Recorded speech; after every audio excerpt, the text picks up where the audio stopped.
एक मित्र ने पूछा है, यदि जीवन प्रश्न पैदा करने की क्षमता का नाम है तो क्या उत्तर की अपेक्षा करना व्यर्थ है? हाँ, उत्तर की अपेक्षा व्यर्थ है। जीवन प्रश्न पैदा करने की क्षमता है, यह आधी बात है। जीवन प्रत्युत्तर की क्षमता भी है। यह प्रत्युत्तर की क्षमता प्रश्न की क्षमता में ही सन्निहित है। तुम पहले प्रश्न करने की क्षमता को ढूंढो, उसे अर्जित करो और उस प्रश्न के भीतर से ही तुम्हें उत्तर उपलब्ध हो जाएंगे। जीवन प्रतिक्षण नया होकर प्रवाहित हो रहा है। उसमें तुम्हारे पुराने उत्तर काम नहीं आने वाले। और एक बार अगर तुम्हारे अंदर क्षमता उत्पन्न हो जाती है प्रश्न उत्पन्न करने की, तो स्वाभाविक रूप से नए उत्तर ढूंढ लेने की क्षमता भी तुम्हारे भीतर उत्पन्न हो जाती है। इसलिए उत्तरों की अपेक्षा न करो। प्रयास करें स्वयं को खुला रखने की, ताकि अस्तित्व से जब कोई उत्तर, कोई समाधान तुम्हारे भीतर प्रवेश कर रहा हो, तुम अपने द्वार और खिड़कियां बंद ना कर लो। प्रायः ऐसा होता है कि अस्तित्व समाधान भेज देता है, लेकिन उससे पहले कि समाधान तुम्हारे जीवन में आए, तुम इतनी जल्दबाजी में होते हो कि तुम अपना द्वार बंद कर लेते हो। और द्वार बंद करके क्या करते हो? तो द्वार खोलकर थोड़ी प्रतीक्षा करना सीखें। प्रतीक्षा में ही चमत्कार घटता है। अंतिम क्षण तक प्रतीक्षा करें।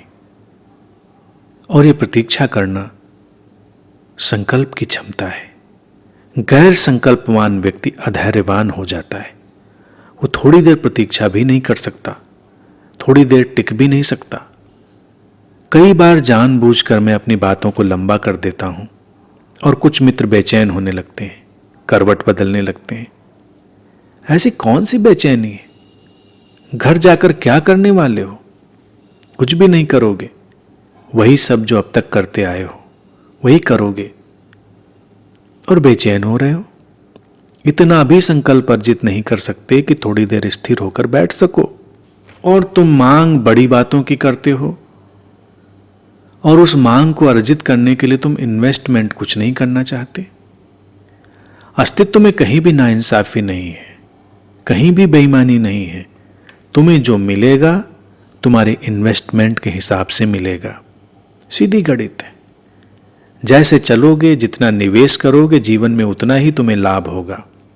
संकल्प का निवेश, संकल्प का इन्वेस्टमेंट आवश्यक है। गैर संकल्पवान व्यक्ति अधैर्यवान हो जाता है और वो सब कुछ से चूक जाता है। वो केवल अपेक्षाएं करता है और अपेक्षाओं की सीमा बढ़ते बढ़ते उसका पूरा जीवन अपेक्षाओं से भर जाता है। हर अपेक्षा बढ़कर एक दिन उपेक्षा में बदल जाती है। तुम्हारा जीवन भी उपेक्षाओं से भरा हुआ है, इसलिए क्योंकि वो अपेक्षाओं से भरा हुआ है। तुमने जिन जिन लोगों से अपेक्षाएं की, उन लोगों से तुम्हें उपेक्षाएं मिली। तुमने जीवन से अपेक्षा की, तुम्हें जीवन से भी उपेक्षा मिली। संबंधों में तुमने अपेक्षाएं की, संबंधों में भी तुम्हें उपेक्षाएं मिली। लेकिन बार बार तुम आशा करते हो। कहते हैं पहली बार कोई व्यक्ति विवाह करता है तो यह उसकी बुद्धिमत्ता पर कल्पना की विजय होती है।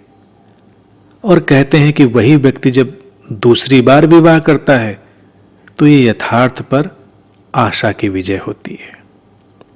तीसरी बार भी वही होता है, यथार्थ पर आशा की विजय। तुम सीख नहीं लेते। आशा बार बार तस्वीर में रंग भर देती है। काफी दिन से तुमने तस्वीर को देखा नहीं।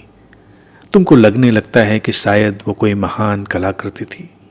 लेकिन जैसे ही तस्वीर नजदीक आती है, रैपर खुलता है, दीवार पर टंगती है, तुम्हें दिखाई देने लगता है इसको तो तुम ही ने रचा है, ये तुम्हारी ही रचना है।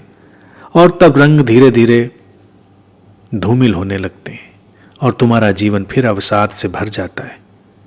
कुछ दिन तुम तस्वीर से दूर भागते हो, उसे नहीं देखते, और फिर आशा पकड़ लेती है। इस झूठी आशा से, इस छद्म आशा से सावधान रहो। इसीलिए मैंने पहले सूत्र में गहन आशा की बात की थी। वो आशा जो इन क्षुद्र आशाओं के मिटने पर उत्पन्न होती है और उसके बाद ही फिर संकल्प जन्म लेता है।